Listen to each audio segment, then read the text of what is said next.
In this video, we are going to discuss the topic number 1, C++ keywords, identifiers, and comments. Topic number 4, variables, scopes, and initialization. And topic number 7, simple selection, if and if else. Let's proceed first to the topic number 1, C++ keywords, identifiers, and comments. C++ keywords are reserved words with prefined meanings that cannot be used as identifiers. Identifiers are names given to variables, functions, and other program elements. Comments are used by programmers to add notes or explanation to the code and are ignored by the compiler. Single-line comments starts with double slash, and multi-line comments are enclosed with slash asterisk. Keywords. Examples include int, if, else, while, for, return. Identifiers must start with a letter or underscores, followed by letters, numbers, or underscores.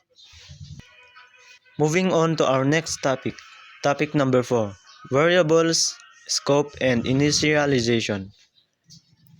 Variables are named stores locations in memory used to hold data.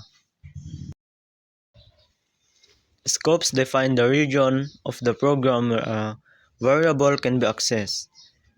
Initialization is the process of assigning an initial value to a variable when int is declared. Variables declared with a data type and identifier. Scope, local scope. Variables declared inside a function or block can be accessed. Local scope.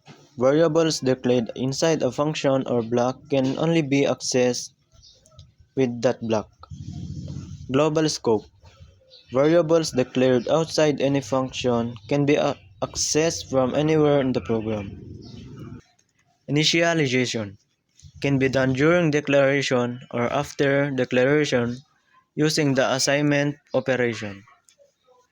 The program outputs the values of variables within their respective scopes. Block var is only accessible inside the inner curly braces. And last, topic number 7, simple selection, if and if else. If statement executes a block of code only in the specific condition is true.